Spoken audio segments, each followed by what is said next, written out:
장 우리 1절에서 9절까지 9절 말씀 되겠습니다. 창세기 11장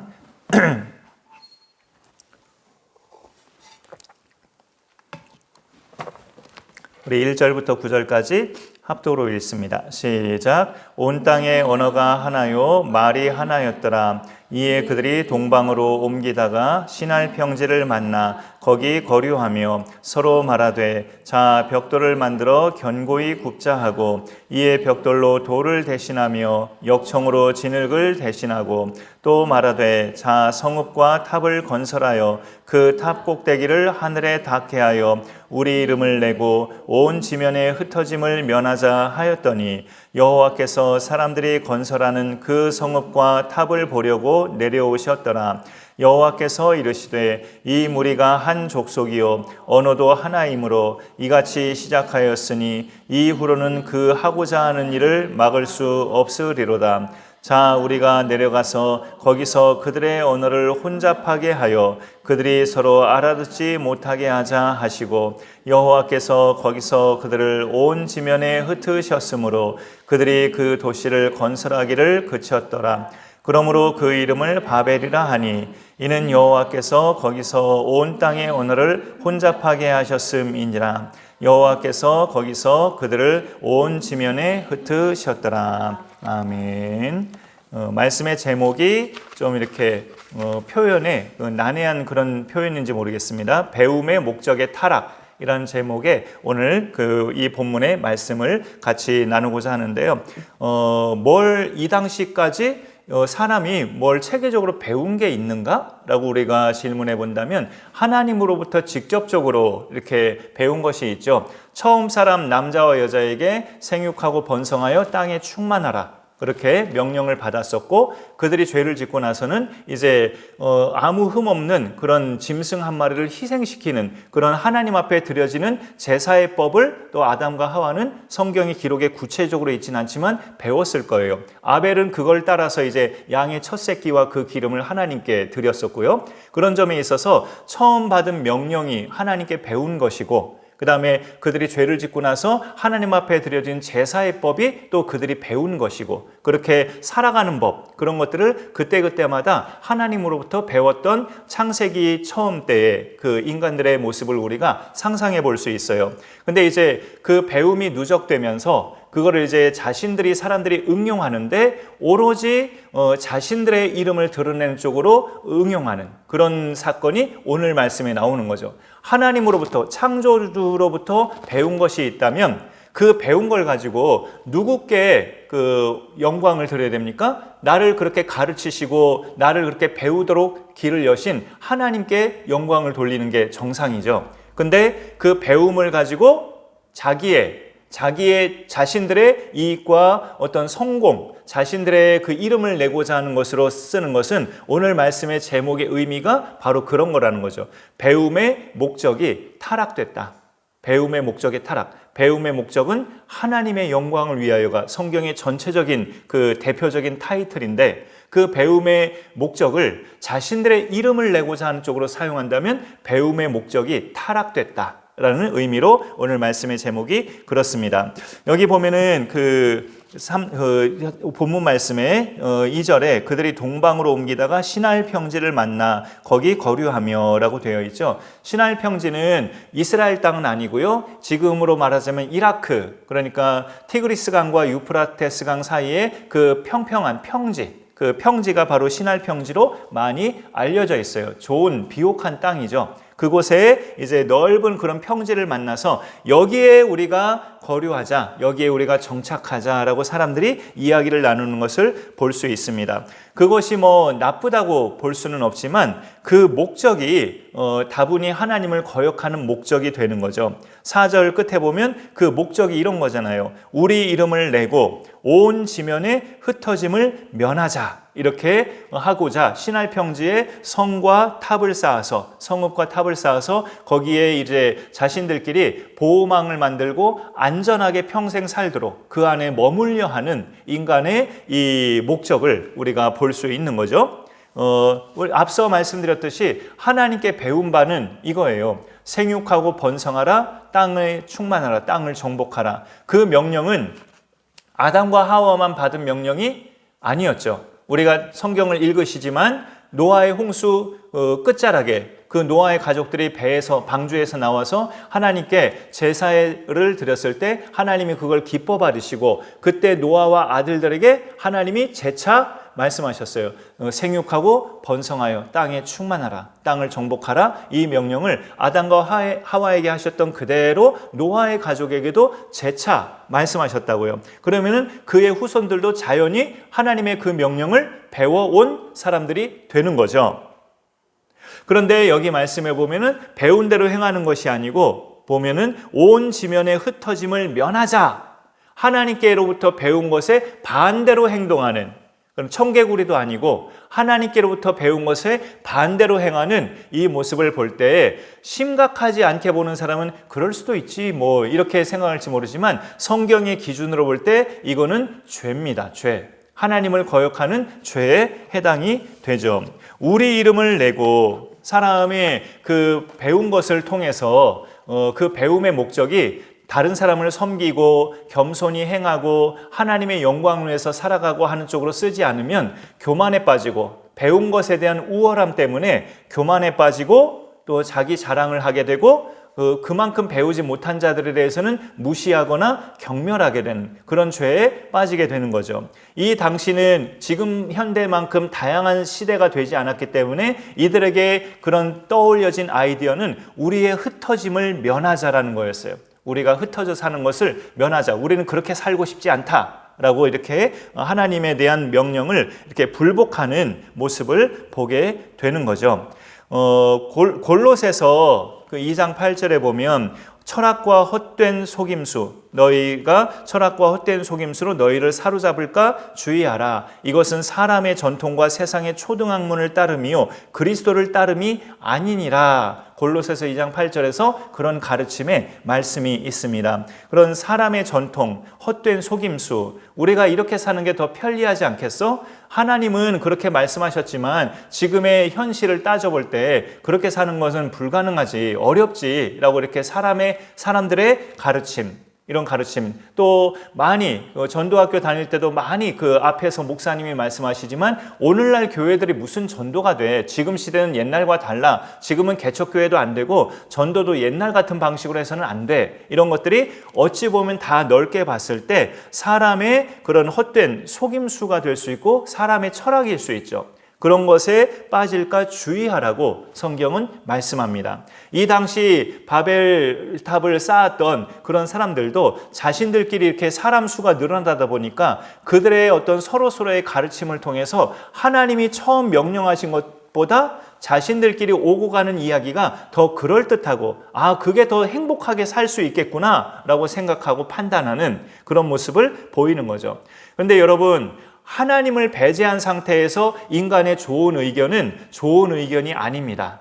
하나님을 배제하고 하나님 말씀을 따르지 않는 그런 상태에서의 인간 세계의 좋은 아이디어는 좋은 아이디어가 아닙니다. 망하는 길이고 결국은 실패하는 길이라는 것을 우리는 성경의 사건들을 통해서마다 알 수 있고 우리의 현실적인 체험을 통해서도 알 수 있어요.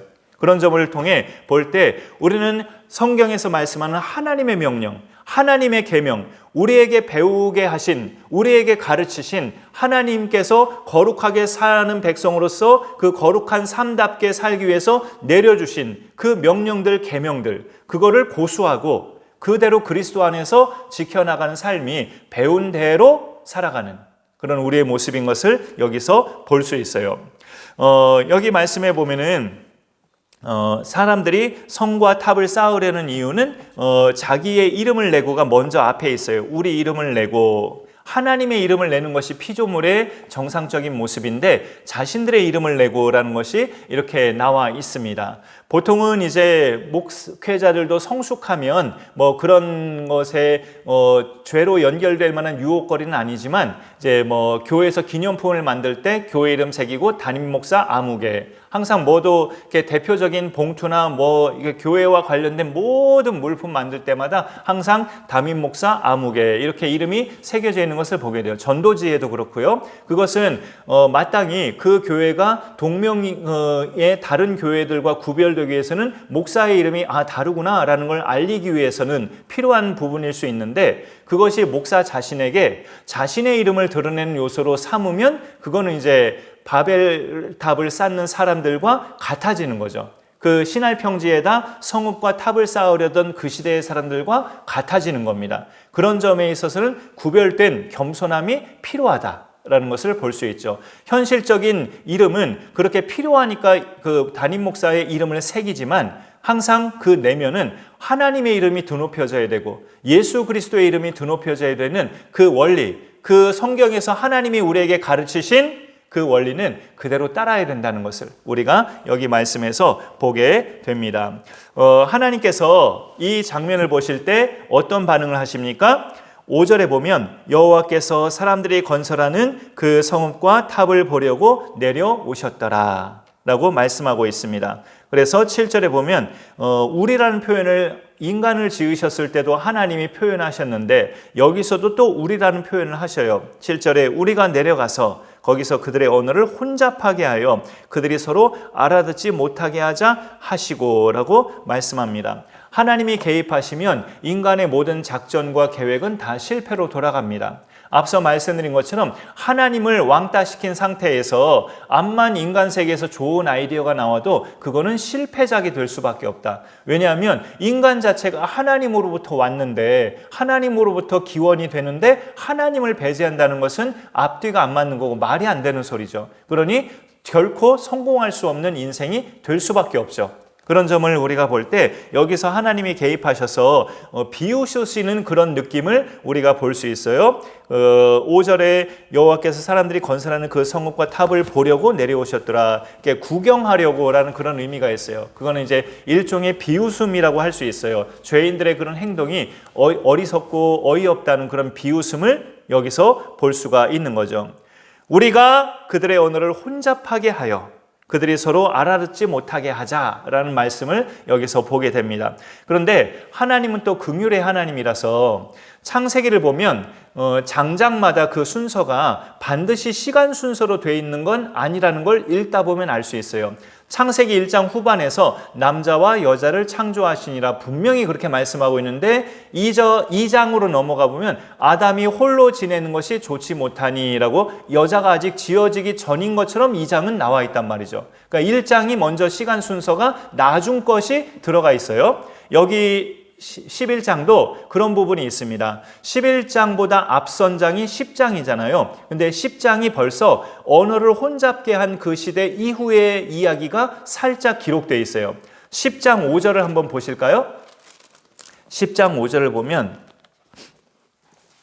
노아의 아들 셈, 함, 야벳의 족속 후손들 명단인데요. 그 중에 10장 5절 이들로부터 여러 나라 백성으로 나뉘어서 그 다음에 보세요. 각기 언어와 종족과 나라대로 바닷가의 땅에 머물렀더라 라고 되어 있어요. 11장에 가서야 각기 언어가 나뉘어져 있는데 여기 10장에 보면 벌써 각기 언어가 나누어진 것으로 나와 있었던 거면 창세기는 모든 장수가 시간 순서대로 배열된 것이 아니다라는 것을 우리가 알 수 있고요. 또 뭘 알 수 있냐면 각기 언어와 종족과 나라대로라는 것은 하나님의 최소한의 그 긍휼하심이 있어요. 이 교만한 사람들에게도 하나님이 최소한의 긍휼이 뭐냐? 저희도 가족이잖아요. 가족끼리는 같은 언어로 되게 하셨어요. 하나님이.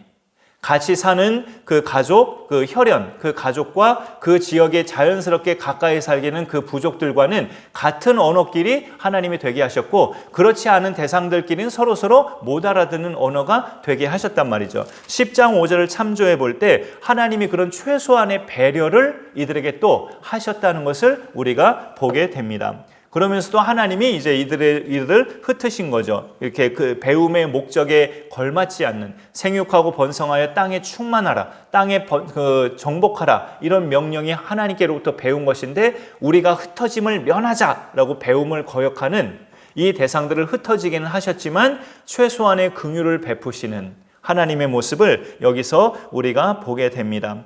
그러다가 이제 아직 우리가 완전한 천국에 간 상태는 아니기 때문에 언어가 완전히 하나 된 건 아니지만 하나됨의 시작은 아시겠지만 사도행전 2장에서 성령이 강림하실 때예요.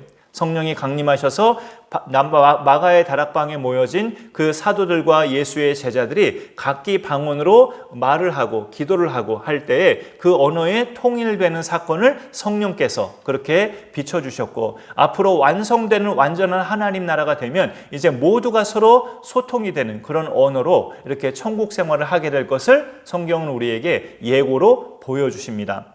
인간 때문에 언어가 제각기 갈라지고 흩어졌는데 성령께서 그 언어를 다시 하나로 취합하시는 성령의 역사를 그렇게 사도행전 2장에 가서 내려주신 것을 우리가 보게 되는 거예요. 여기 말씀에 보면은 그 하나님께서 그렇게 하셔서 그들이 흩어졌다. 그래서 8절 후반에 보면 그들이 그 도시 건설하기를 그쳤더라라고 되어 있습니다. 인간의 야망과 성공의 욕심을 하나님께서 꺾으셨어요. 이루지 못하도록 하셨어요. 오늘날의 많은 인간의 야망이 또 많은 과도한 그런 욕심대로 성공을 향해서 달려가지만 어떤 부분에서는 하나님이 또 꺾으시는 모습도 많이 우리가 보게 됩니다. 그것은 하나님이 여전히 지금도 살아계시다는 증거가 되는 거죠. 언더우드 선교사님 하면 우리 한국 그리스도인들은 웬만해선 다 알죠. 그 한국의 기독교가 공식적으로 전파되기 시작한 해를 선교사님들이 정한 연도는 1885년이에요. 지금으로부터 이제 150년 전쯤이죠.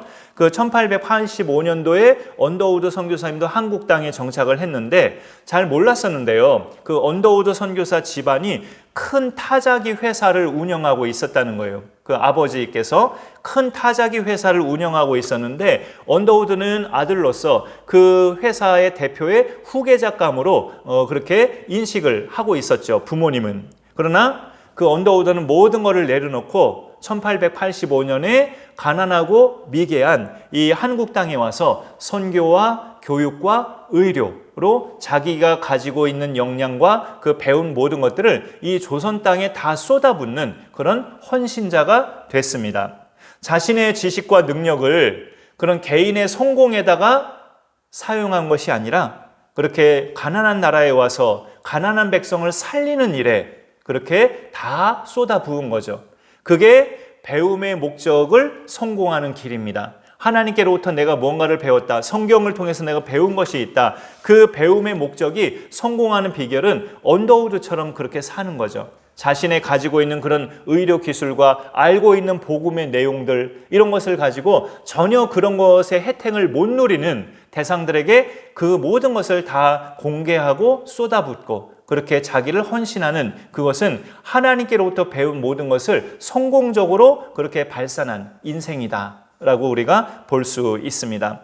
그렇게까지는 아니어도 그런 사람은 너무 거물이고 우리가 너무나 우러러볼 만한 그런 믿음의 훌륭한 인물이죠. 우리가 그렇게까지는 혹 못 산다 할지라도 그런 기본 정신과 마음을 가지고 그렇게 살고자 하는 몸부림, 그런 실천들이 우리 가운데 필요할 줄로 압니다.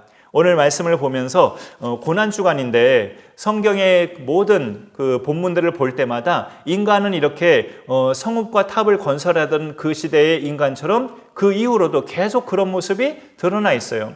하나님께서 선지자들을 계속 보내셔서 그들을 깨우치시고 하시다가 결국은 아들을 보내셔서 그 아들을 보내셨는데 이 아들의 말은 듣겠지 했는데 그 아들을 십자가에 못 박아 죽게 하는 그런 가장 극악한 죄를 인간은 또 저질렀어요.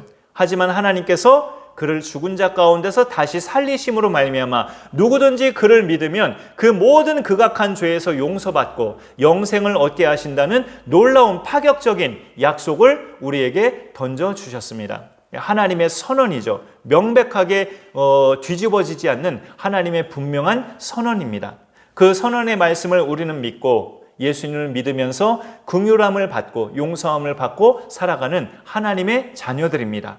그런 믿음의 자녀인 것을 우리가 늘 잊지 않고 날마다 말씀을 통해 확신하면서 이번 고난 주간도 또 며칠 안 남았지만 계속 말씀과 기도로 예수님을 묵상하고 나 자신이 더욱더 성결한 삶으로 하나님 앞에 드려지기를 힘쓰는 우리의 삶이 될 수 있기를 간절히 축복합니다. 제가 기도하겠습니다. 하나님 감사합니다. 오늘도 우리에게 말씀하여 주셔서 감사드립니다. 사람들이 하나님께로부터 받은 명령은 생육하고 번성하여 땅에 충만하라는 명령을 받았는데 인간은 오히려 그 반대로 자기들의 이름을 내고 온 지면의 흩어짐을 면하자 하면서 성읍과 탑을 건설하려던 그런 시대의 말씀을 우리가 보게 됩니다. 하나님께서 강림하셔서 그들의 계획과 그들의 진행을 실패작으로 돌아가게 하시고 그들의 언어를 흩으셔서 하나님의 나라가 다시금 새로운 방향으로 나아가게 하시는 것을 우리가 보게 됩니다. 아무리 세상이 강력해 보이고 교회는 나약해 보여도 결국은 하나님께서 하나님의 뜻을 굽히지 아니하시고 일하신다는 것을 우리가 늘 발견하고 깨달으며 그 하나님의 뜻을 쫓아 살아가는 그 라인에서 우리가 살아가고 신앙생활을 할 수 있도록 하나님 함께하여 주옵소서. 고난주간의 남은 날들도 우리가 더욱더 기도와 말씀의 시간들로 하나님 앞에 드려지며 우리의 감당할 일을 성실하게 감당하며 부활주의를 맞이하기까지 모든 준비할 것들이 기도함 속에서 잘 준비되어 가는 복된 시간들이 되게 하여 주옵소서. 감사드리며 예수님의 이름으로 기도 올리옵나이다. 아멘. 우리 예배 후에는 또 각자 또 기도하셨다가 또 식사